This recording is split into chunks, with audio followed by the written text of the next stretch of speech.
يسألونك ماذا أحل لهم قل أحل لكم الطيبات تم سے پوچھتے ہیں کہ کون کون سی چیزیں ان کے لیے حلال ہیں، ان سے کہہ دو کہ سب پاکیزہ چیزیں تم کو حلال ہیں۔ They ask thee, O Muhammad, what is made lawful for them? Say, all good things are made lawful for you. الحمدللہ رب العالمین والصلاة والسلام علی رسولہ محمد وعلی آلہ واصحابہ اجمعین، اما بعد۔ حدیث کورس میں یہ کتاب اسلام میں حلال والحرام، اس کو جو پڑھانے کے لیے یا آپ کو پڑھنے کے لیے کہا گیا ہے، یہ حقیقت میں اگر اس کتاب کی اہمیت کو یا اس کی قیمت کو یا اس کی علمیت کو آپ جاننا چاہیں تو صرف اتنی سی بات ہے کہ دنیا کی مختلف یونیورسٹیوں میں اس کتاب کو جو ہائر کلاسز ہیں ماسٹر کی، ان میں یہ کتاب پڑھائی جاتی ہے۔ تو اس اعتبار سے آپ بھی اپنے آپ کو یہی سمجھیے کہ آپ جو ایڈوانس کورس کر رہے ہیں وہ کافی اہمیت کا حامل ہے۔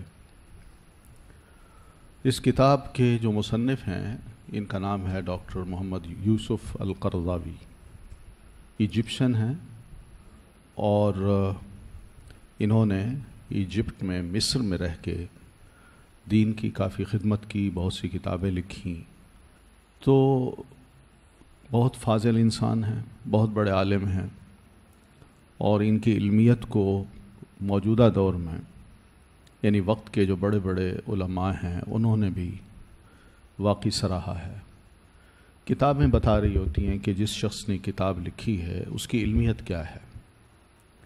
تو یہ کتاب اس اعتبار سے بڑی اہم کتاب ہے کہ حلال اور حرام کے موضوع پر کتابیں تو بہت ہیں، لیکن ان میں ان چیزوں کو نمایاں کرنا کہ عادات ہوں یا عبادات ہوں، ہمیں ان میں کس طرح اپنے آپ کو بحیثیت ایک مسلمان کے رکھنا چاہیے۔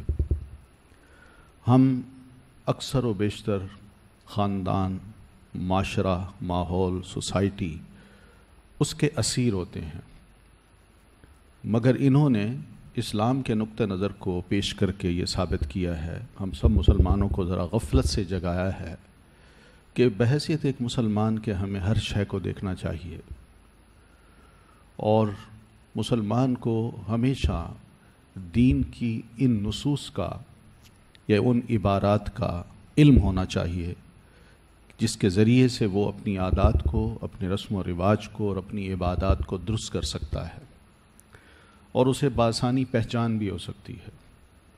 اس لیے انہوں نے معاشرے کی یا ایک فرد کی یا معاشرے کی جو بھی حالت ہو سکتی ہے اور جس میں وہ اپنی اس حالت کو یوٹیلائز کرتا ہے، انہوں نے اس کو ہائی لائٹ کیا ہے۔ یہ بہت کم لوگ ہیں جو ان چیزوں کو نمایاں کرتے ہیں۔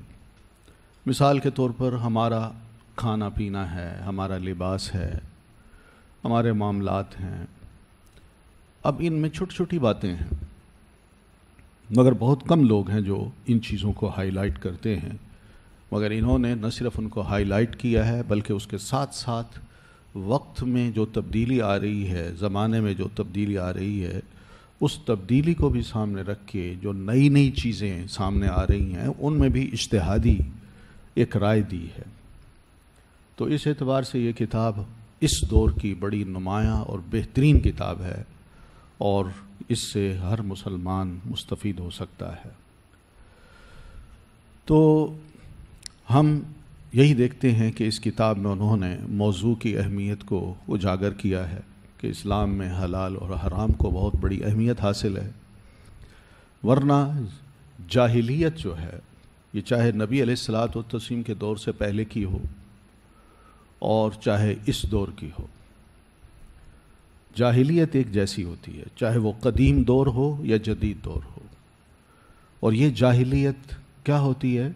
اسلام سے ناواقف ہو کے ایک انسان کچھ کھائے، کچھ پیے، تمیز نہ کرے حلال اور حرام کی، تو ایسی صورت میں انسان جاہل ہے، چاہے وہ وقت کے کتنے سارے علوم کو جانتا ہو، لیکن اس اعتبار سے وہ جاہل ہے کہ اس کو یہ پتہ نہیں افحکم الجاہلیت یبغون،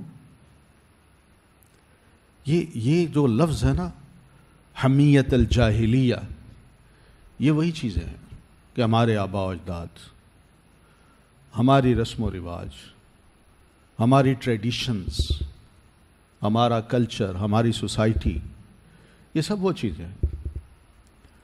تو بہرحال انہوں نے بحیثیت ایک مسلمان کے ہمیں جگایا ہے کہ بھائی جاہلیت کی بھی ذرا تمیز کیجیے، اور اسلام جو جدید ہے جاہلیت کے مقابلے میں، کیونکہ اس وقت جو بھی اسلام سے ہٹ کر سوچیں ہیں یہ کوئی نئی تھوڑی ہے۔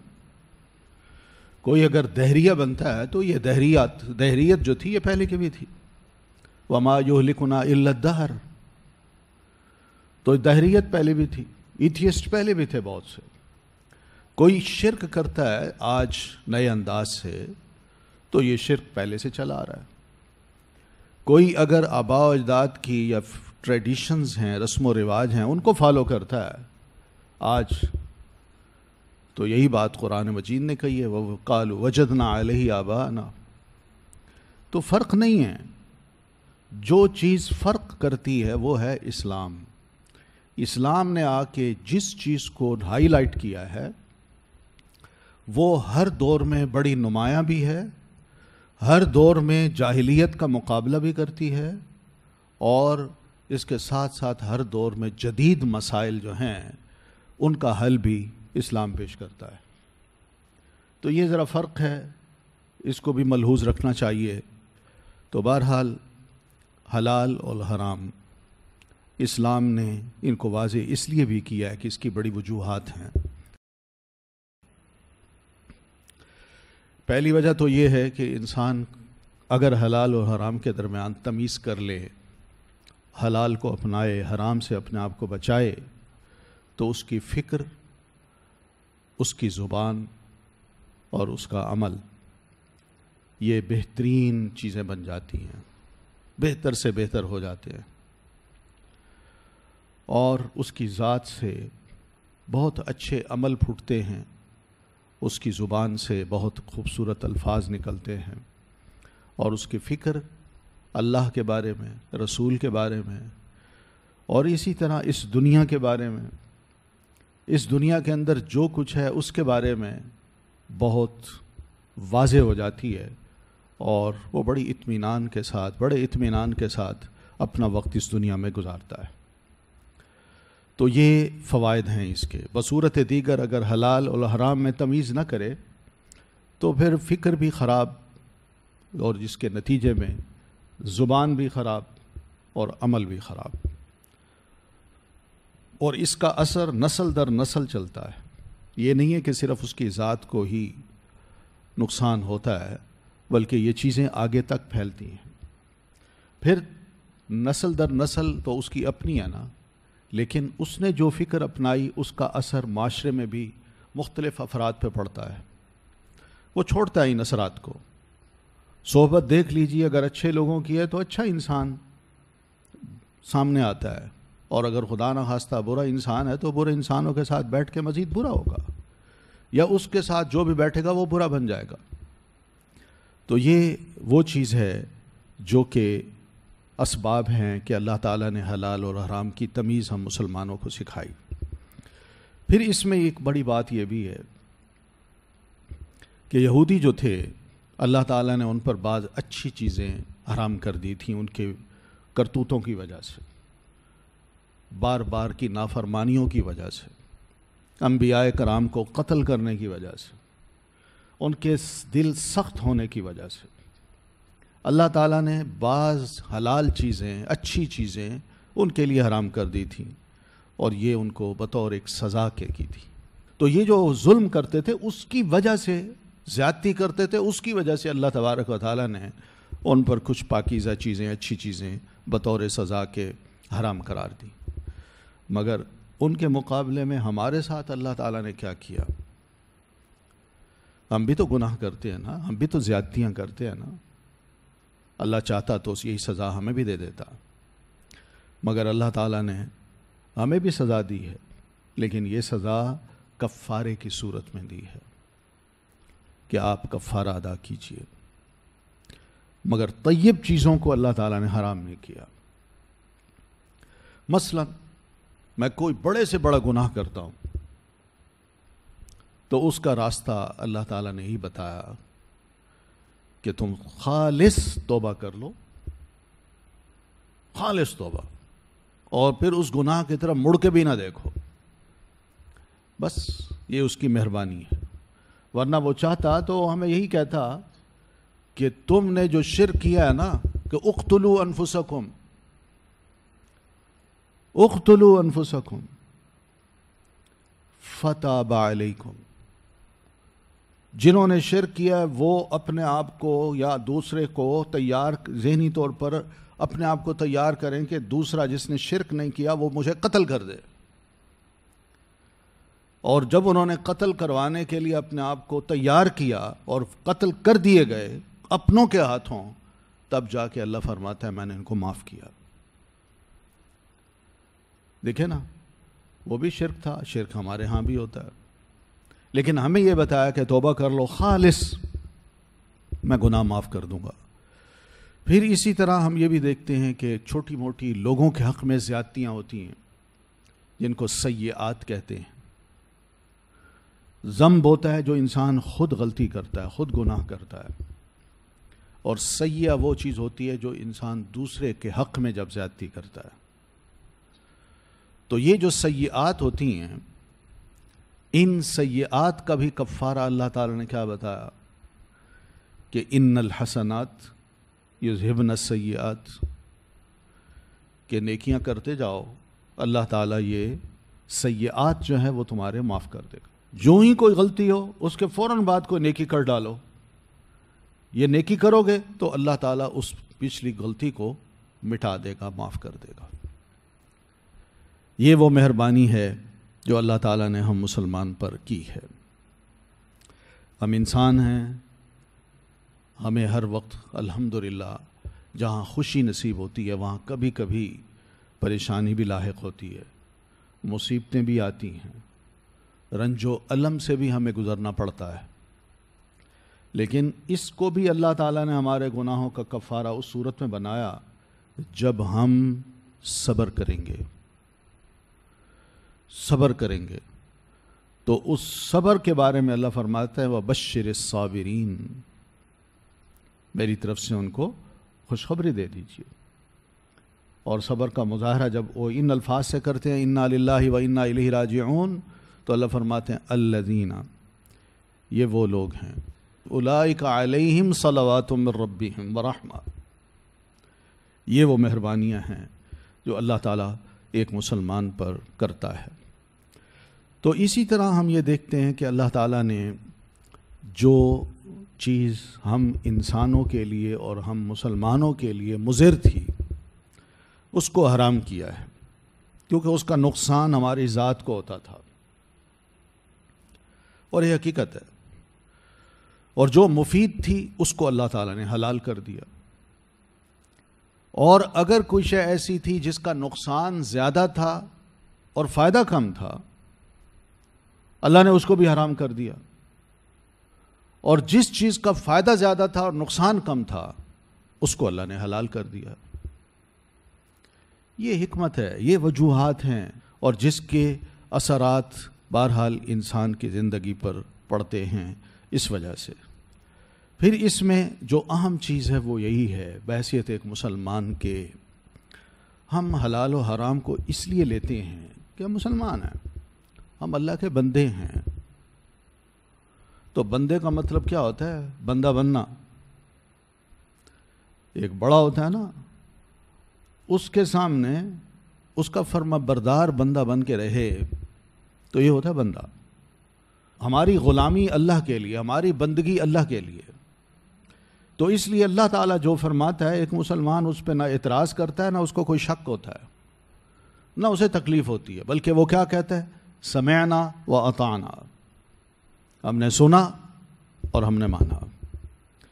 تو اسی وجہ سے ہم یہ دیکھتے ہیں کہ سور کا گوشت اگر اللہ تعالیٰ نے قرآن مجید میں فرمایا کہ میں نے تمہارے لیے حرام قرار دیا ہے، تو اس وقت جب اس کو حرام قرار دیا گیا تھا، صحابہ کرام کے پاس کوئی اتنی ریسرچ لیبارٹری یا اس دور میں کوئی ایسے ڈاکٹرز یا دوسرے لوگ نہیں تھے جو سور کے گوشت کو ایگزامن کر کے یہ بتاتے کہ اس میں یہ نقصانات ہیں اور اس کے یہ نقصان انسان کے جسم پر، انسان کی ذات پر پڑتے ہیں.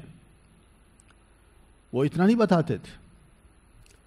لیکن مسلمانوں نے اس چیز کو اس دور میں صرف یہی سن کے کہ حرم علیکم، تم پر یہ حرام کر دیا گیا ہے، انہوں نے مانا، اس کے قریب بھی نہیں گئے. لیکن اس دور میں جو انکشافات ہو رہے ہیں اس سور کی حرمت کے یا اس سور کے نقصانات کے، کہ اس کے جرمز کتنے نقصان دہ ہیں اور اس کے اثرات جو انسان گوشت کھاتا ہے اس کے خون میں اور اس کی ذات میں اور اس کی فکر میں جو پڑتے ہیں وہ کیسے ہوتے ہیں. یہ جانور خود کس قسم کا ہے؟ انتہائی بے حیا قسم کا. بس ایک چھوٹی سی بات یہی کافی ہے کہ یہی بے حیائی، یہی گوشت جب کھائے گا انسان تو اس کے اندر بھی ویسی ہی بے حیائی آئے گی اور کچھ نہیں ہوگا. تو اس وجہ سے مسلمانوں نے اس چیز کو نہیں کہا کہ بھائی کیوں، کیسے، گوشت ہی ہوتا ہے نا.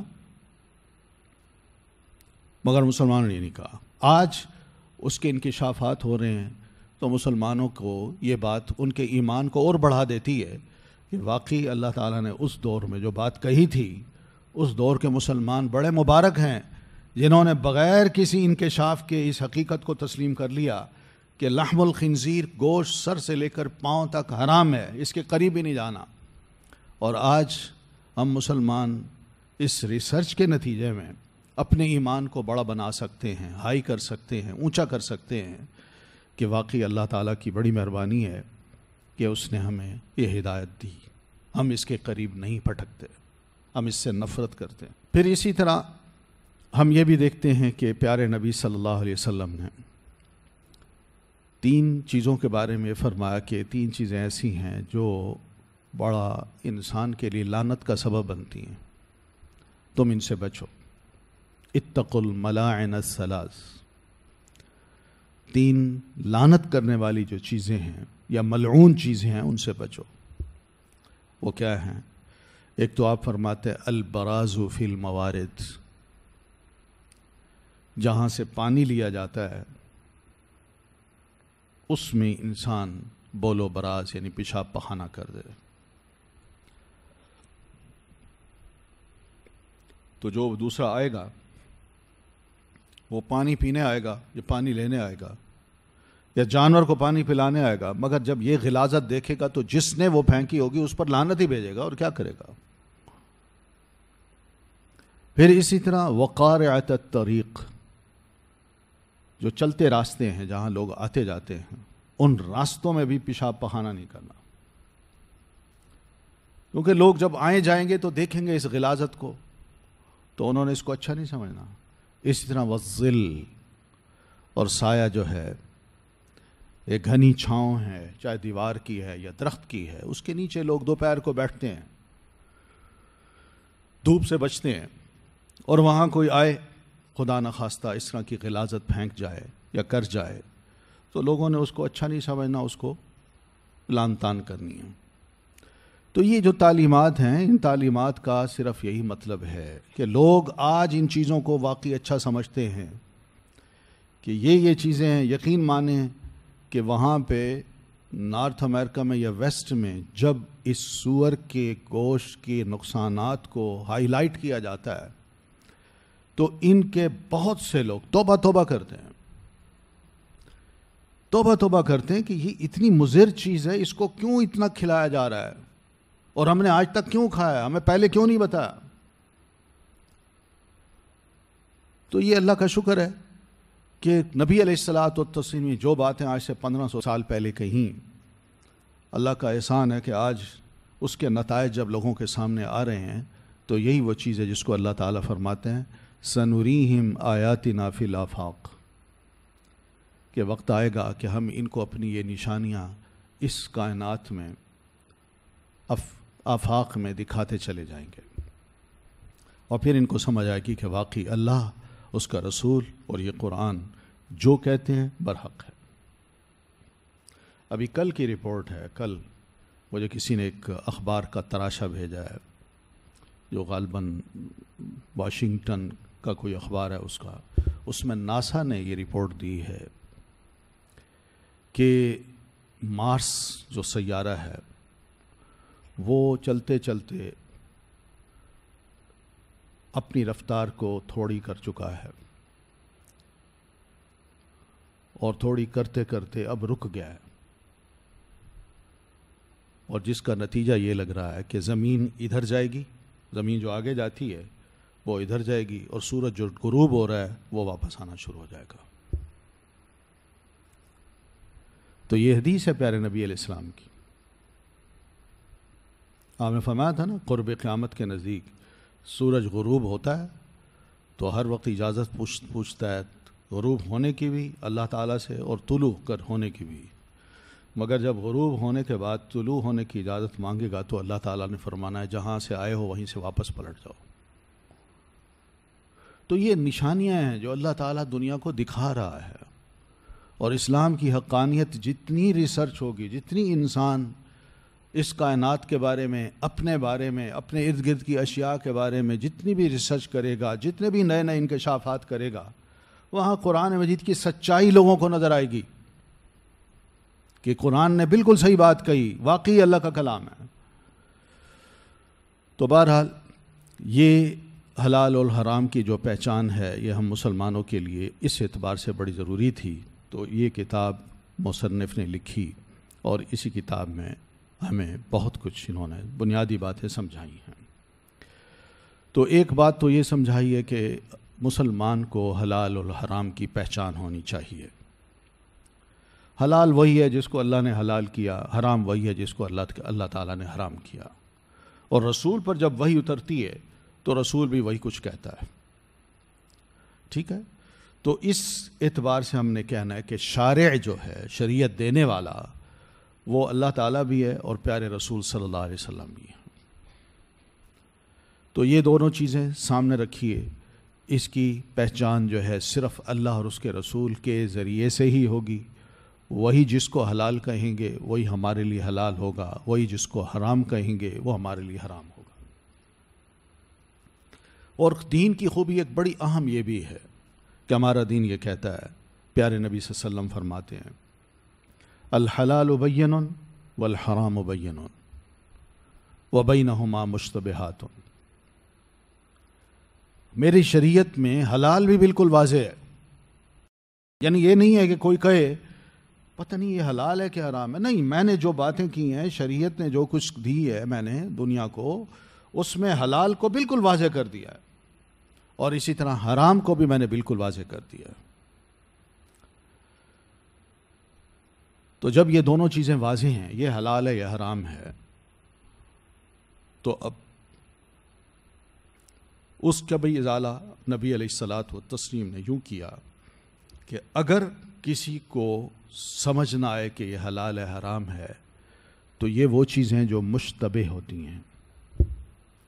مشتبہ کا مطلب یہ کہ ایک مسلمان جب حلال اور حرام کی پہچان رکھتا ہے تو ایک نئی چیز سامنے آتی ہے، تو اس کے بارے میں اس کو شبہ ہوتا ہے اب اس کو کیا کہوں، یہ حلال ہے کہ حرام ہے، یا اس کے بارے میں بالکل لا علم ہے کہ یہ چیز کیا ہے، واقعی حلال ہے کہ حرام ہے۔ پھر اسی طرح بہت سی نئی نئی چیزیں ہیں جس کے بارے میں وہی مشتبہ جو باتیں ہیں کہ بینہما مشتبہات، کہ حلال اور حرام کے درمیان کچھ مشتبہ چیزیں بھی ہیں جو شک میں ڈالتی ہیں، کنفیوز کرتی ہیں ایک مسلمان کو، کیا یہ میں کھاؤں یا نہ کھاؤں۔ جیسے مثلاً کوئی ٹافی ہو، بسکٹ ہو، آئس کریم ہو، اس کے انگریڈینٹس پڑھیں تو ان میں انہوں نے کوئی کوڈ نمبر دیے ہوتے ہیں۔ اب وہ کوڈ نمبر عام بندے کو پتہ نہیں ہے، لیکن نیچے انہوں نے اپنا فون لکھا ہوتا ہے، اور کہ بھئی آپ مزید اس کے بارے میں کوئری کرنا چاہیں تو ہمیں فون کر کے پوچھ لیں۔ تو فون کر کے جب پوچھا جاتا ہے تو وہ بتا دیتے ہیں کہ ہاں بھئی اس میں اتنا یہ ہے، اتنی فیٹ ہے، اینیمل فیٹ، اور اس میں اتنا کچھ ہے، اتنا کچھ ہے۔ تو بس ان کے ان الفاظ سے بندہ سمجھ جاتا ہے کہ یہ حرام ہے۔ لیکن عام پبلک کو اس سے کوئی غرض نہیں ہوتی. عام پبلک کہتی ہے بھائی ٹھیک ہے بسکٹ ہے اس کو کھا لو، آئس کریم ہے اس کو بھی کھا لو، یا اسی طرح ٹافیاں ہیں بچوں کو دینی ہیں، جو بھی ملتے کھلا دو.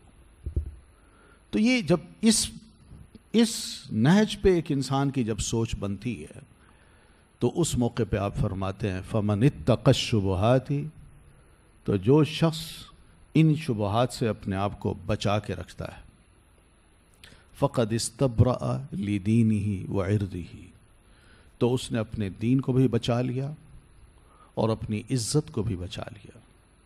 عزت یہی ہوتی ہے انسان کی کہ ادھر نماز پڑھے اور بعد میں لوگ کہیں تم نماز تو پڑھتے ہو مگر چیزیں حرام کھاتے ہو، کیا عزت رہی؟ تم نماز پڑھتے ہو جھوٹ بولتے ہو، تو وہ اپنی پھر عزت نہیں بچا سکتا. تو یہ چیز ہے جو پیارے نبی علیہ الصلاۃ والتسلیم نے فرمائی. تو ہم اسی چیز کو دیکھیں تو بنیادی طور پر دین ہمیں یہی سمجھاتا ہے کہ میں نے جو کچھ آپ کے سامنے پیش کیا ہے اس میں ہر چیز واضح ہے. جہاں تھوڑا سا شک ہو بس بحیثیت ایک مسلمان کے اپنے آپ کو اس سے نکال لیجئے، اس کے قریب نہ جائیے، اس سے اپنے آپ کو بچائیے، بلکہ معاشرے بلکہ ماحول میں بہت سی اور چیزیں ہوگی وہ کھا لیجئے، ضروری آپ نے ہی کھانی ہے. بس یہ ایک اپنے آپ کو انسان قائل کرے اور مسلمان ان حرام چیزوں سے بھی بچ سکتا ہے. پھر اس کے بعد کچھ اصول ہیں جو اللہ تبارک و تعالیٰ نے حلال اور حرام کے بتائے ہیں اور ہماری شریعت بتاتی ہے. تو پہلا اور بنیادی اصول یہی ہے کہ الاصل فی الاشیاء الاباحہ، کہ جو چیزیں بھی اللہ تعالیٰ نے بنائی ہیں اس دنیا میں وہ سب ہمارے لیے بنائی ہیں. والذی خلق لکم ما فی الارض جمیعا، اللہ ہمیں ایڈریس کرتے فرماتے ہیں انسانوں میں نے ہی تمہارے لیے ہر وہ چیز پیدا کی ہے جو اس زمین میں ہے. تو اس چیز سے ہم نے فائدہ اٹھانا ہے. فائدہ اس صورت میں اٹھانا ہے جو ہمارے لیے مفید ہے ہم اس کو لیں، اور جو ہمارے لیے مضر ہے ہم اس سے بچیں. اس لیے دین ہمیں ایک اصول یہ دیتا ہے کہ الاصل فی الاشیاء الاباحہ، بنیادی طور پر تمام چیزیں مباح ہیں، ان کا استعمال ٹھیک ہے، باقی رہا یہ کہ یہ حلال ہے یہ حرام ہے، اس کا حق اللہ تعالیٰ کو دیجیے یا رسول اللہ صلی اللہ علیہ وسلم کو دیجیے. لوگ اس حق کو اپنے ہاتھ میں نہ لیں، چاہے وہ بڑے سے بڑا عالم فاضل انسان ہو یا وقت کا بہت بڑا فقیہ ہی کیوں نہ ہو. کیونکہ ان کا کام کیا ہے؟ ان کا کام صرف یہ ہے کہ جس طرح شریعت نے یہ بتایا کہ یہ حلال ہے وہ لوگوں کو بتا دیں یہ حلال ہے، یا شریعت نے یہ کہا کہ یہ حرام ہے وہ لوگوں کو بتا دیں یہ حرام ہے. بس اس طرح بیان کریں، اپنی طرف سے شریعت سازی نہ کریں، اس سے بچیں. ہم یہی دیکھتے ہیں کہ الحمدللہ ہماری تاریخ میں جو بڑے بڑے ائمہ فقہا گزرے ہیں، علماء گزرے ہیں، باوجود علم کے، تقوی کے، وہ اس بات کے بھی قائل تھے کہ اگر ہمارے پاس علم ہے اور یہ مسئلہ پوچھا گیا ہے جو ہمارے سامنے واضح نہیں ہے تو وہ فتویٰ دینے سے بچتے تھے، فتویٰ نہیں دیتے تھے. وہ کہتے تھے فلاں سے جا کے پوچھو. تو یہ صرف اس صورت میں جب ان کے سامنے یہ دلیل نہ ہوتی کہ واقعی یہ حلال ہے، یا یہ دلیل نہ ہوتی کہ واقعی یہ حرام ہے. جب چیز واقعی حرام ہوتی تو بس کہہ دیتے حرام ہے، حلال ہے تو کہہ دیتے واقعی حلال ہے. لیکن کوشش یہی کرتے تھے کہ ایسی چیزوں کے بارے میں جو مشتبہ چیزیں ہیں بس کہتے تھے بچ جاؤ، مزید سوال نہ کرو. کوئی گنجائش ایسی نہیں نکالتے تھے کہ کسی طرح ہم اس کو حلال قرار دیں یا جائز قرار دیں. یہ بڑے اہم اصول ہیں جو کہ سمجھنے ہم نے، کیونکہ یہی بنیاد بنتے ہیں. اگر ہم اپنے ارد گرد بہت سے نئے نئے مسائل کو دیکھیں یا لوگوں کی خرافات کو دیکھیں یا لوگوں کو عمل کرتے دیکھیں تو ہمیں بڑی تکلیف ہوتی ہے. ہم کہتے ہیں یہ کیوں ایسا کرتے ہیں؟ اس کی وجہ یہی ہوتی ہے کہ یہ تمیز لوگوں کے درمیان نہیں ہے. تو اس تمیز کو ہم نے سیکھنا ہے، وہ اس طرح کہ یہ حق صرف اللہ تعالیٰ کا ہے، اور اگر کوئی اس حق کو لیتا ہے اور پھر اس کے بعد حلال اور حرام کو متعین کرتا ہے تو یہ گویا کہ ند بننا ہے، اللہ کا شریک بننا ہے، اور ہم کسی کو اللہ کا شریک نہیں بنا سکتے۔ قرآن مجید میں اس کی بہت سی مثالیں ملتی ہیں۔ اس لیے جہاں عام پبلک کو کہا ہے کہ ام لہم شرکاء شرعوا لہم من الدین، کیا ان کے پاس کچھ شریک ہیں جو دین کی شریعت، ان کو قانون، دین کے لاز ان کو بنا بنا کے پیش کرتے ہیں، اور یہ ایسے لاز ہیں کہ ما لم یأذن بہ اللہ، جس کی اللہ نے کبھی اجازت ہی نہیں دی، کبھی حکم ہی نہیں دیا۔ ادھر عام پبلک کو یہ کہا اور ادھر علماء کو، خواص کو یہ بات کہی کہ اتخذوا احبارہم ورہبانہم اربابا من دون اللہ، کہ انہوں نے اللہ کو چھوڑ کے دوسروں کو، جو علماء ہیں ان کے، فقہاء ہیں ان کے، احبار فقیہ کو کہتے تھے، اور رہبان عابد اور زاہد کو کہتے تھے جو اہل کتاب کے ہوتے تھے، تو انہوں نے ان کو اللہ کو چھوڑ کے ان کو اپنا رب بنا رکھا ہے۔ تو سیدنا عدی بن حاتم رضی اللہ تعالیٰ عنہ جب مسلمان ہوئے تو انہوں نے اس آیت کے بارے میں نبی علیہ السلام سے سوال کیا کہ اللہ کے رسول، کرسچن تو میں تھا، قرآن مجید یہ کہتا ہے، ہم نے تو کبھی اپنے علماء راہبوں کو رب نہیں کہا۔ تو آپ نے اس موقع پہ جو اس کی وضاحت فرمائی وہ یہی کہ جب انہوں نے کسی شے کو حلال کہا تو تم نے آنکھیں بند کر کے بغیر سوچے سمجھے ان کی بات کو قبول کیا؟ کہا۔ کبھی دلیل پوچھی؟ نہیں۔ یہی تو رب بنانا ہے۔ سمجھ آئی کہ ہاں بات بالکل صحیح ہے۔ ہمارا معاملہ اپنے راہبوں کے ساتھ، اپنے احبار کے ساتھ ایسا ہی ہوتا تھا۔ سوال کرنا ایک بہت بڑی گستاخی سمجھا جاتا تھا، بے ادبی سمجھا جاتا تھا۔ اسی کو کہتے ہیں نا تھیاکریسی، پاپائیت، کہ میں جانتا ہوں دین کو، جو میں کہہ رہا ہوں بس مان لو۔ تم جانتے ہو اس کو، تم نے کتابیں پڑھی ہوئی ہیں، بس یہ کہہ کے دوسرے کو دبا دیا جاتا ہے اور پھر اپنی بات تسلیم کرائی جاتی ہے، جبکہ یہ غلط طریقے ہیں۔ پھر اسی طرح آپ صلی اللہ علیہ وسلم کا یہ بھی ارشاد ہے کہ ہلک المتنطعون، تعمق یعنی باریک باریک باتوں میں انتہائی گہری باتیں کرنے والے، آپ فرماتے ہیں یہ سب تباہ و برباد ہوں گے، 3 بار آپ نے فرمایا۔ تو یہ سختیاں ہیں جو دین کی دی ہوئی فلیکسیبلٹی ہے، آسانی ہے، بندہ اس کو پسند نہیں کرتا، بلکہ اس بات پہ فخر کرتا ہے کہ چھوٹی چھوٹی باریک باتوں کو بہت بڑا علم ثابت کیا جائے اور اس کا رعب لوگوں پر ڈالا جائے اور لوگوں کو بتایا جائے کہ یہ وہ تعمق ہے، یہ وہ گہرائی ہے جو ہمیں حاصل ہے، جو تمہیں حاصل نہیں، اس لیے ہم جو کہہ رہے ہیں اس کو مان لو اور مزید سوال نہ کرو۔ تو یہ صورتحال ہم نے دیکھی ہے، تو نبی علیہ الصلاۃ والتسلیم نے اس رجحان کو بڑی سختی سے دبایا ہے اور آپ نے فرمایا ہلک المتنطعون۔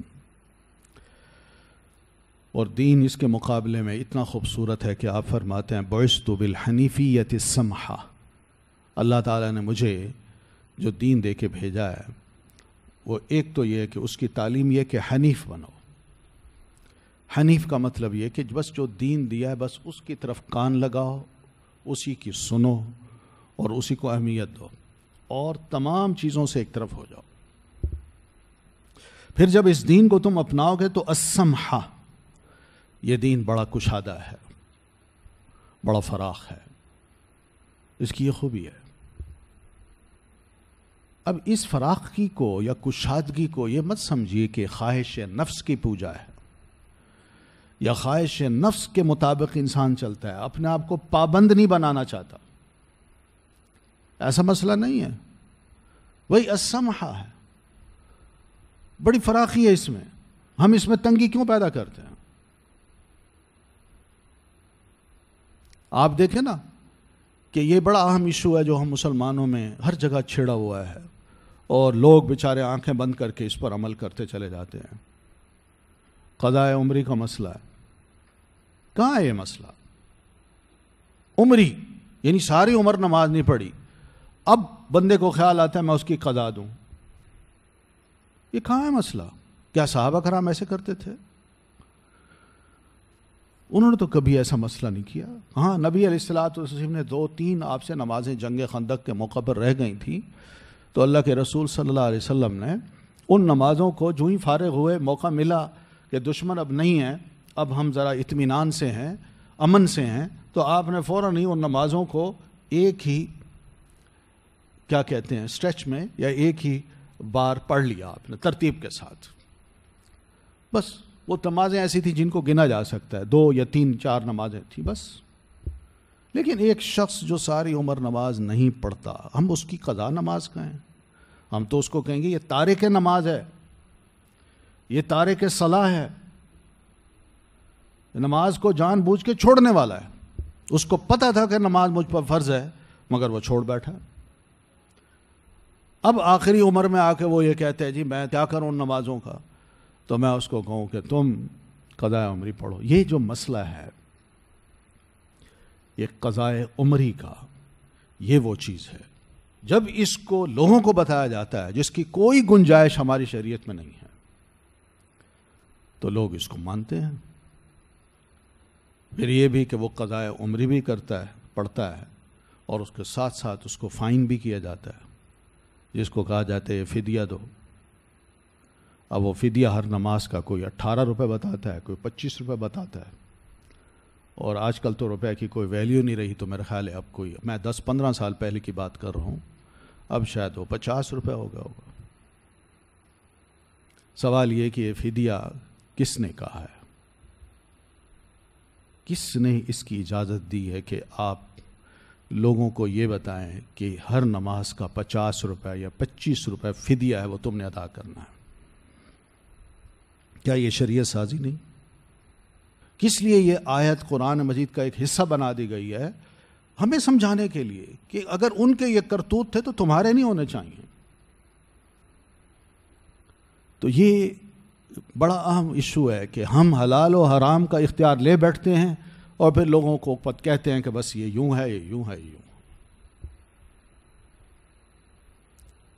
جبکہ اس اختیار کو نہیں مانا جا سکتا۔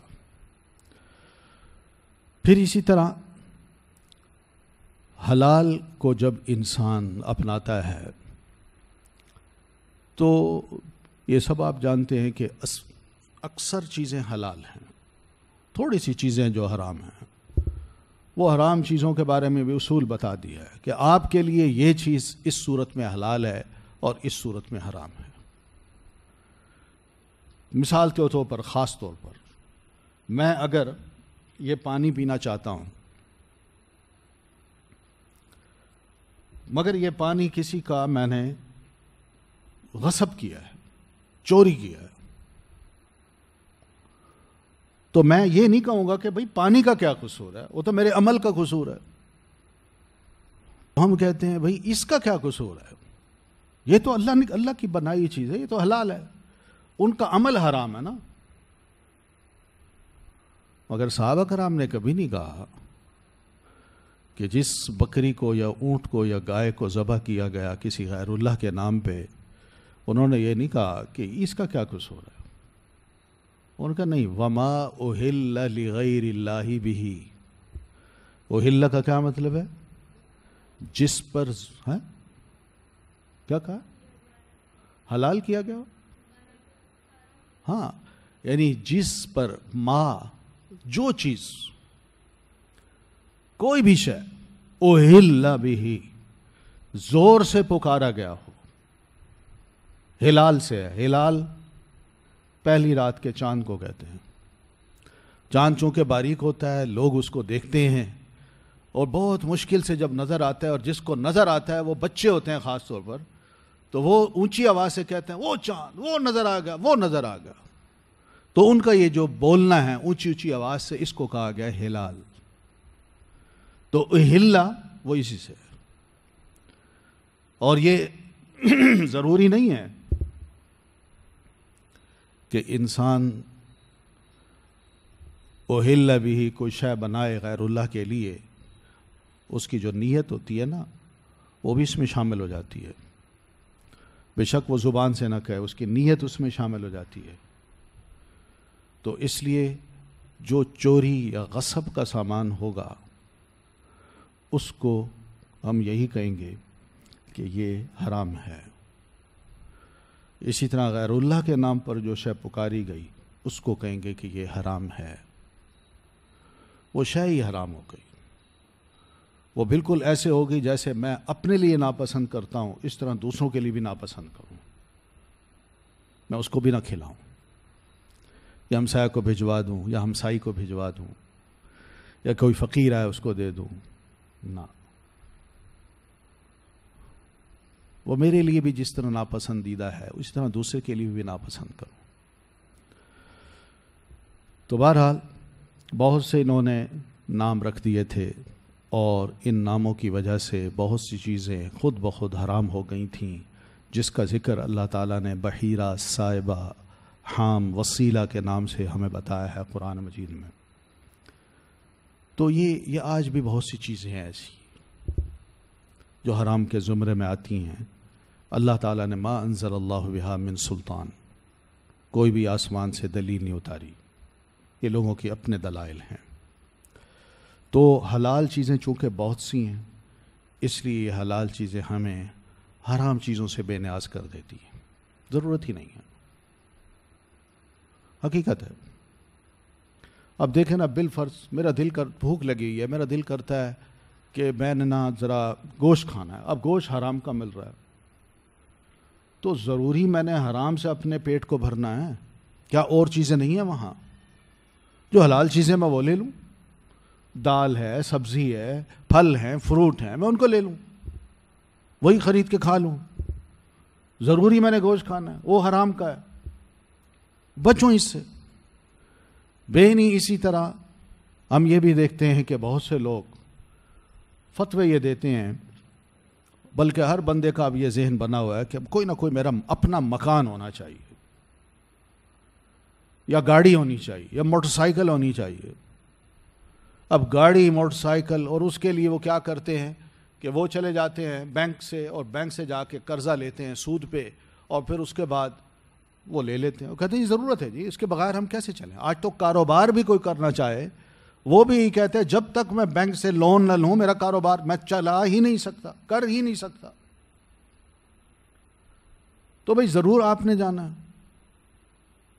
یہ تو اس کو اجازت ہے کہ من اضطر غیر باغ ولا عاد فلا اثم علیہ، جو انتہائی مجبور ہو، جس کی جان جاتی ہو اور اس کے لیے کھانا پینا کچھ نہ ہو، یہی حرام اس کے سامنے پڑا ہے.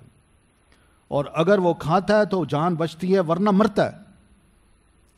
یہ صورت جس کے لیے ہو تو اس کو اجازت دی ہے کہ تم حرام کھاؤ. ہم تو جی بھی رہے ہیں، سب کچھ گھر میں موجود بھی ہے، اس کے باوجود کہتے ہیں کہ حرام کھانا ہے، حرام ہی لینا ہے. تو یہ اضطراری کیفیت ہماری نہیں ہے. اس لیے علماء کچھ ایسے بھی ہیں جنہوں نے یہ فتوے دے رکھے ہیں کہ آپ ویسٹ میں ہو یا جہاں کہیں بھی ہوں، ایک مکان آپ مارٹگیج پہ لے سکتے ہیں اپنی رہائش کے لیے. بھائی کس نے کہا ایک مکان؟ یہ تو بالکل ایسی بات ہے کہ آپ بس 2-4 گھونٹ پی لیجئے، چسکیاں لے لیجئے شراب کی، تاکہ آپ پر نشہ طاری نہ ہو. اور بھائی جس شے کی بڑی مقدار انسان کو نشے میں ڈالتی ہے، اس کی چھوٹی سی مقدار بھی حرام شریعت نے قرار دی ہے. تو اس میں یہ گنجائشیں نکالنا کہ ایک کام تو ایک وقت کے لیے تو حلال ہے اور دوسرے وقت کے لیے حرام ہے، یا ایک چیز اس وقت تمہارے لیے حلال ہے اور باقی چیزیں حرام ہیں، یہ کس نے کہا ہے؟ تو یہ حلال انسان کے پاس ہونا چاہیے. کوئی بات نہیں، دنیا میں بہت سے انسان ہیں جو بغیر گاڑی کے بھی پیدل چلتے ہیں، مگر الحمدللہ ان کی صحتیں اچھی ہیں، بغیر مکان کے بھی رہ رہے ہیں، کرائے کا مکان ہے ان کے پاس. کیا ضرورت ہے حرام کی طرف جانے کی؟ حلال کو اپنانا چاہیے. حلال اپنائیں گے تو حرام سے ہم بالکل بے نیاز ہو جائیں گے، لیکن حرام میں پڑے تو حلال بھی جاتا جائے گا. اس لیے علماء کا یہ فتویٰ ہے کہ اگر ایک شخص نے اپنی کوئی دکان لگائی ہے اور اس دکان میں اس نے آدھی چیزیں حلال کی رکھی ہیں اور آدھی چیزیں حرام کی رکھی ہیں، اس کی بیوی اس کے بچے بالکل نہیں چاہتے کہ ہم حرام کھائیں، مگر اختیار باپ کے پاس ہے، شوہر کے پاس ہے. وہ کہتا ہے بھائی یہی ہوگا، کھائیں گے تو کھاؤ، نہیں کھانا تو جاؤ بھوکا مرو. تو ایسی صورت میں جو وائف ہے اور اسی طرح بچے ہیں، انہوں نے یہی کہا ہے کہ یہ ویسٹ کے علماء کا میں فتویٰ بتا رہا ہوں، انہوں نے یہ کہا ہے کہ اللہ تعالیٰ بھی پورا حساب کرے گا اس شخص کے ساتھ.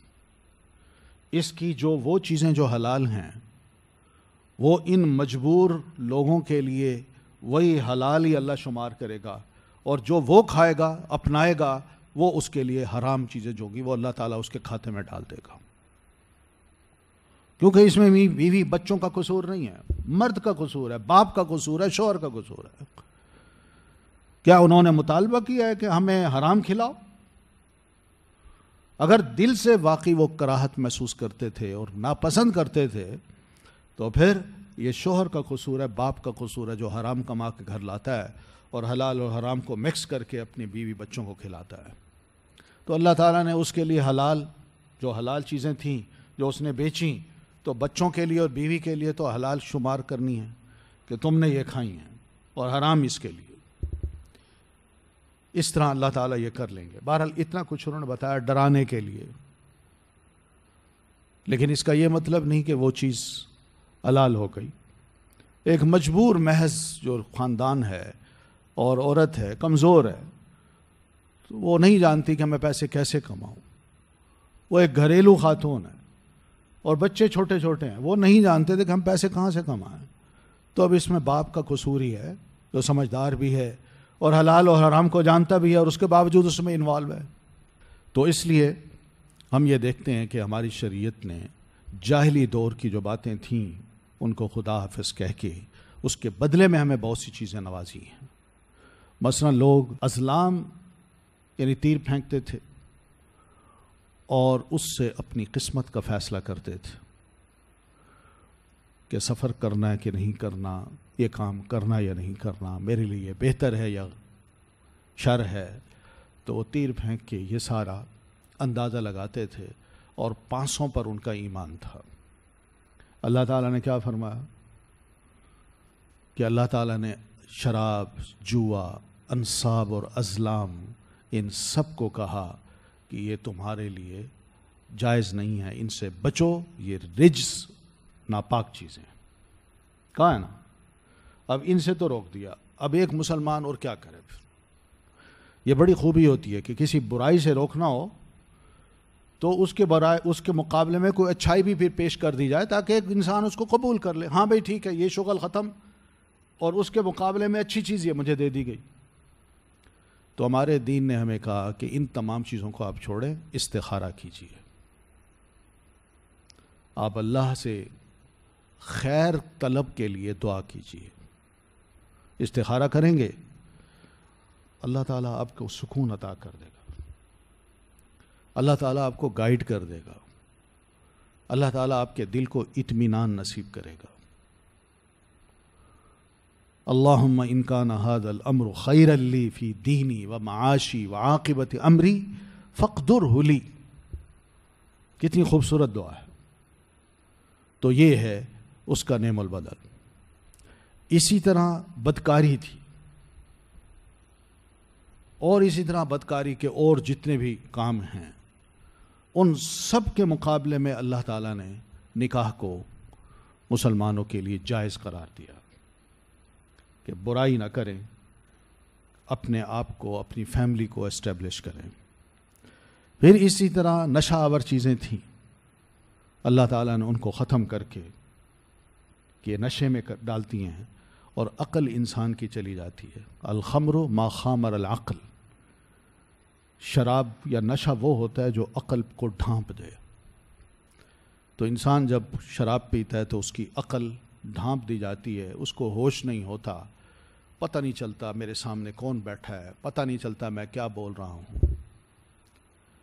تو یہ مضر چیزیں ہیں. انسانی عقل جو ہے وہ جواب دے بیٹھے تو آپ سوچیے نا، ایک جوان آدمی، صحت مند آدمی، اچھا بھلا عقل مند، وہ اپنی عقل کو کھو کے وہ راستے میں گرا پڑا ہو، سوٹڈ بوٹڈ آدمی راستے میں گرا پڑا ہو یا کہیں بیٹھا ہو، اس کو پتہ ہی نہیں ہے کہ میرے سامنے کون بیٹھا ہے. سوچیے شخصیت کتنی مجروح ہو جاتی ہے. تو ان تمام چیزوں کو ختم کر کے اس کے مقابلے میں شریعت نے ہمیں مشروبات دی ہیں. مشروبات کہ آپ ٹھنڈا شربت پیجئے، ٹھنڈا پانی پیجئے، لسی پیجئے، ہیں اور کیا کیا چیزیں ہو سکتی ہیں. آج کل بڑے شربت آئے ہوئے ہیں، وہ شربت پیجئے، ستو پیجئے.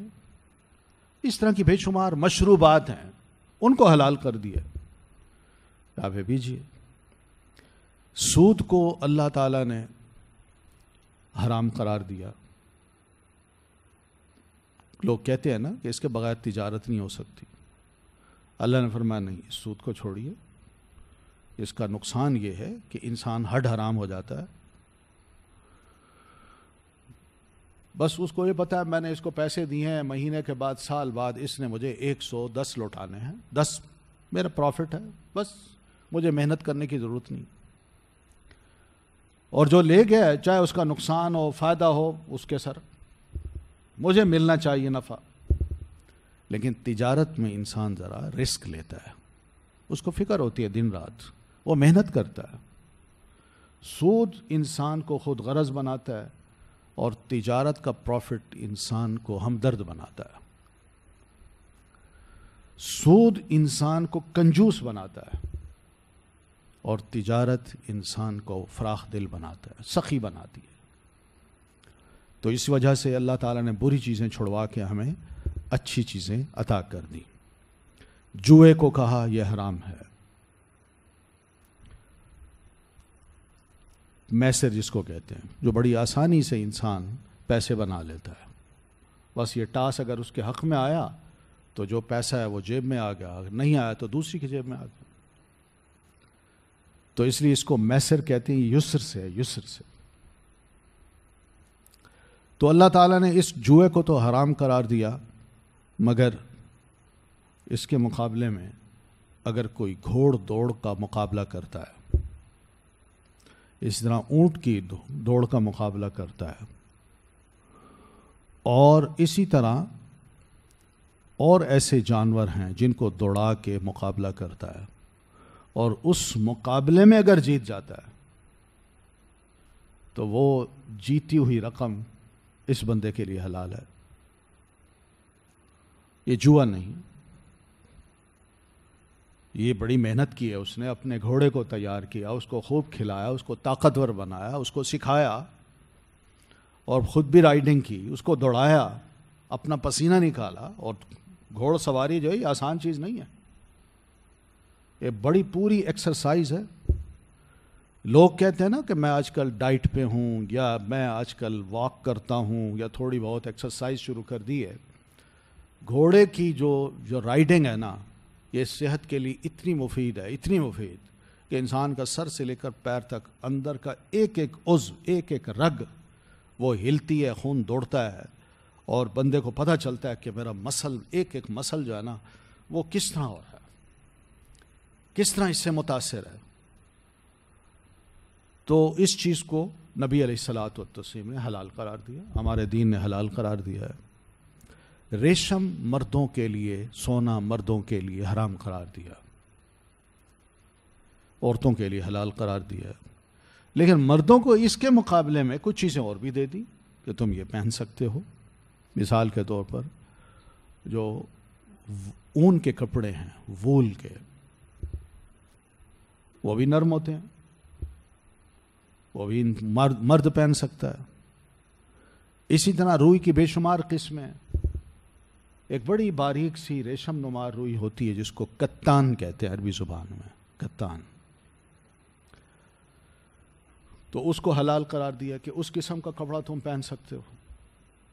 تو روئی کے بنے ہوئے کوئی بھی کپڑے چاہے وہ کتنے ہی نفیس کیوں نہ ہوں وہ پہن سکتا ہے آدمی. صرف ریشم سے منع کیا ہے، بس جو خالص ریشم ہے اس سے منع کیا ہے. تو مقصد کہنے کا یہ ہے کہ ہمارے پاس الحمدللہ دین نے اگر کسی چیز کو حرام قرار دیا ہے تو اس کا بہت اچھا نعم البدل بھی عطا کیا ہے. تو یہ نعم البدل بہت کم لوگوں، بہت کم مذاہب میں ملتا ہے، بلکہ وہاں تو آنکھیں بند کر کے ہر چیز کو فالو کر لیا جاتا ہے، مگر ہمارے دین میں ایسی بات نہیں ہے. تو یہاں پر ہم یہی دیکھتے ہیں کہ الاصل فی الاشیاء الاباحہ. ٹھیک ہے، تو یہ چند ایک باتیں تھیں جو میں نے عرض کی ہیں. کتاب کو آپ خود ذرا پڑھ لیجئے گا، میں ذرا اس کا خلاصہ میں نے ایک پیج پہ لکھ لیا ہے، تو یہی میں چاہوں گا کہ میں آپ کو پڑھاتا جاؤں اور کتاب کو آپ خود پڑھتی جائیں. ٹھیک ہے، تو کوئی مزید سوال ہو، کوئی شاید بات رہ گئی ہو تو وہ آپ پوچھ لیا کیجیے.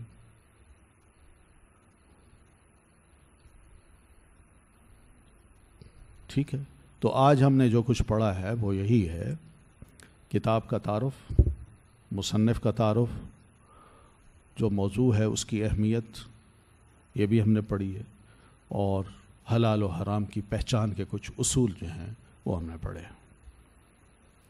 تو انشاءاللہ مزید کچھ باتیں ہوں گی وہ ہم بعد میں کریں گے.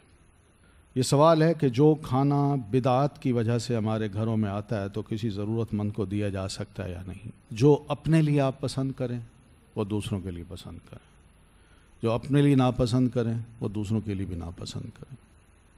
ٹھیک ہے نا، یہ ایک اصول ہے. مسلمان کی تعریف بھی یہی کی گئی ہے نا، ما یحب لنفسہ، کہ وہ اپنے مسلمان بھائی کے لیے وہی کچھ پسند کرتا ہے جو اپنی ذات کے لیے پسند کرتا ہے. تو اس لیے جب اپنے آپ کو یہ کھانا اچھا نہیں لگتا تو دوسروں کو آپ کیوں دیں؟ تو اس کو کیا کیا جائے پھر؟ یہ بھی ایک سوال ہے، کیا کیا جائے؟ پھینک دیں آپ، پرندے آ کے کھا لیں گے، آپ پھینک دیں. آپ اس قابل نہ سمجھیں کہ یہ کسی انسان کو کھلانے کے قابل ہے. جب سیدنا عمر رضی اللہ تعالیٰ عنہ کو نبی صلی اللہ علیہ وسلم نے ریشم کا لباس دیا تو ان کو یہ کہا کہ کسی دوسرے غیر مسلم کو دے دو، خود نہ پہنو، کیونکہ ریشم بذات خود حرام نہیں ہے. ہاں، ریشم بذات خود حرام نہیں ہے، اس کا یہ مطلب نہیں ہے کہ ریشم کو میں ہاتھ لگاؤں گا تو میں حرام کا ہاتھ لگا رہا ہوں. یہ مطلب ہے بذات خود حرام ہونے کا، یہ مطلب ہے کہ اس کو ہاتھ لگایا جا سکتا ہے، مگر یہاں پہننے کی بات ہو رہی ہے. سیدنا عمر رضی اللہ تعالیٰ عنہ کو نبی علیہ السلام نے جو فرمایا تھا کہ غیر مسلم کو دے دو، اس کا یہ مطلب نہیں کہ اس کو کہو تم پہنو. غیر مسلم کا مطلب اس کو بیچ دو یا اس کو تحفتاً دے دو، وہ آگے کو جو مرضی کرے. مثلا حضرت عمر نے یہ نہیں سوچا تھا کہ میرے لیے تو حرام ہے تمہارے لیے حلال ہے، یہ مطلب نہیں ہے اس کا. سگریٹ کے بارے میں اسلام کس طرح ہماری رہنمائی کرتا ہے؟ دیکھیں، اس میں سیدھی سی بات ہے، یاد رکھیے، کلوا واشربوا ولا تسرفوا. ایک تو اسراف ہے، یہ اسراف اس معنی میں کہ انسان بڑا مہنگا سگریٹ خریدتا ہے، اس کو آگ لگاتا ہے، یہ اسراف ہی ہے نا. اسراف یہ نہیں ہے کہ انسان پیٹ بھر کے کھا لے کہ سانس ہی نہ لے سکے، بلکہ اسراف یہ بھی ہے کہ اپنے پیسوں کو آگ لگائے، اور وہ بظاہر یہ شو کر رہا ہوتا ہے کہ دیکھیے میرے پاس جو پیسہ ہے میں اس کو آگ لگا رہا ہوں. ایک تو یہ ہے. پھر اس میں تبذیر بھی ہے، ان المبذرین کانوا اخوان الشیاطین. یہ فضول خرچی ہے، کوئی اس میں فائدہ نہیں ہے. فضول خرچی اس معنی میں کہ انسان کچھ کھائے اور یہ سوچ کے کھائے کہ میرے لیے مفید ہے، لیکن انسان نہ اپنے لیے اس کو مفید بناتا ہے نہ اپنے بیوی بچوں کے لیے. سگریٹ پی رہا ہے. یہ تو اس کے دو پہلو ہیں جو تبذیر میں بھی آتے ہیں، اسراف میں بھی آتے ہیں. ورنہ دوسری طرف اگر اس کی ساری باریکیوں میں جائیں تو اللہ تعالیٰ کا دیا ہوا مال ہے. اللہ نے اس مال کے بارے میں پوچھنا ہے کہ کہاں سے کمایا، کہاں خرچ کیا. میری یہ جسم ہے، میرا یہ جسم ہے، یہ امانت ہے میرے پاس. اس کو ہیلدی رکھنا میری ذمہ داری ہے. میں اس کو بیمار نہ کروں. میں سگریٹ پیتا ہوں، دھوئیں پھونکتا ہوں، اندر لے جاتا ہوں اپنا معدہ، اپنا جگر، اپنے سارا سسٹم جو سانس لینے کا ہے اس کو تباہ کرتا ہوں. اور اینڈ میں جا کے جب وہ بیماری پل جاتی ہے اور اس کی جڑیں مضبوط ہو جاتی ہیں تو نتیجہ یہ نکلتا ہے کہ میرے گردے جواب دے بیٹھے، میرا جگر خراب ہو گیا، میں ہسپتال پہنچا، وینٹیلیٹر پہ چڑھ گیا اور پھر اس کے بعد دنیا سے رخصت ہو گیا. کئی بیماریاں اس کے. پھر یہ ہے کہ میں سگریٹ کا جو عادی بنتا ہوں تو اس کا نقصان مجھے یہ ہوتا ہے کہ میں نے سگریٹ ضرور پینا ہے مگر اپنے بچوں کے لیے ان سگریٹ کی بجائے کوئی اچھی چیز خرید کے، دودھ خرید کے بچوں کو پلا دوں، ان کو اچھی سی خوراک کھلاؤں، ان کو محروم بھی کر رہا ہوں. تو اس کی تو بہت سی برائیاں ہیں اور صرف اس سگریٹ پینے سے بہت سے سوال ہو سکتے ہیں اور جس کا جواب میرے پاس نہیں ہے. ربیع الاول 12ویں 11ویں کے کھانے جو ہمارے ہاں آتے ہیں وہ کس طرح غیر اللہ کے نام پہ ہیں؟ بدعت کے زمرے میں اگر آئیں تو اس کھانے کا کیا کیا جائے؟ نہیں، وہی بات ہے، بس اسی کو آپ سامنے رکھیے. وما اہل لغیر اللہ بہ. ایک اللہ کے نیک بزرگ تھے، ولی تھے، فوت ہو گئے. میں ان کے نام پہ کوئی شے نیت یہ کروں کہ یہ ان کے نام پہ میں خیرات کر رہا ہوں. کیوں بھائی؟ رازق تو اللہ ہے، شے کو اللہ نے بنایا تو ہم اللہ کے نام پہ دو. بسم اللہ کا مطلب تو یہی ہے نا. مگر میں جب ان کو اللہ کو چھوڑ کے کسی اور کے نام پہ دوں گا تو وہ نظر بھی بن جائے گی، نیاز بھی بن جائے گی، تو وہ سب غیر اللہ کے نام پہ جب آتی ہے یہ چیز تو یہ حرام ہو جاتی ہے. اگر آپ کے گھر کوئی بھی ایسی چیز آئے جو غیر اللہ کے نام پہ ہو، سو بینگ حرام، ہم اسے استعمال نہیں کر سکتے اور نہ کسی کو دے سکتے ہیں، تو پھر کیا اس کھانے والی چیز کو ویسٹ کر دیں؟ اور what to do with this thing؟ یہی ویسٹ کریں آپ. کیا حرام کھانا جو غیر اللہ کے نام پر بنایا گیا ہے غیر مسلم کو دے سکتے ہیں؟ نہ دیجیے، کوئی ضرورت ہی نہیں ہے. اس کو یہ باور کرائیے کہ یہ حرام ہے، اس لیے میں اس کو نہیں کھا سکتا اور اس کو میں ضائع کر دوں گا، تاکہ اس کو ہمارا عقیدہ پتہ چلے. ورنہ میں نے دے دیا، اس نے کہا نائس مین، بہت اچھا آدمی ہے، یہ میرا خیال کرتا ہے، بس اتنی بات اس نے کہی، لیکن اس کو مسئلے کا پتہ نہیں چلے گا. آپ نے اس پر اپنے دین کو واضح کرنا ہے کہ میں اس کو حرام سمجھتا ہوں. کیوں؟ اس لیے کہ یہ اس ارادے سے بنایا گیا ہے، اس نیت سے بنایا گیا ہے، میری شریعت میں یہ حرام ہے، لہٰذا میں اس کو ضائع کر رہا ہوں. اس کو پتہ چل جائے گا، اوہ مسلمان یہ ہوتے ہیں. یہ مفہوم ہوتا ہے لا الہ الا اللہ کا. لیکن اگر میں ڈھیلا پڑ گیا تو اس نے کہنا یہ مسلمان بس ایسے ہی ہیں، یہ اپنے دین کو نہیں سمجھتے. یہ مسئلہ ہے. ٹھیک ہے، چلے میں اب اجازت چاہتا ہوں اور انشاءاللہ کل ہم جو مزید موضوعات ہیں اس کو پڑھیں گے. تو یہیں تک اکتفا کرتے ہیں. سبحانک اللہم و بحمدک، اشہد ان لا الہ الا انت، استغفرک و اتوب الیک. السلام علیکم ورحمۃ اللہ وبرکاتہ. يسألونك ماذا أحل لهم قل أحل لكم الطيبات. تم سے پوچھتے ہیں کہ کون کون سی چیزیں ان کے لیے حلال ہیں. ان سے کہہ دو کہ سب پاکیزہ چیزیں تم کو حلال ہیں.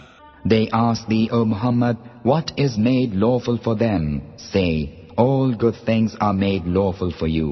يسألونك ماذا أحل لهم قل أحل لكم الطيبات. تم سے پوچھتے ہیں کہ کون کون سی چیزیں ان کے لیے حلال ہیں. ان سے کہہ دو کہ سب پاکیزہ چیزیں تم کو حلال ہیں. They ask thee, O Muhammad, what is made lawful for them? Say, all good things are made lawful for you.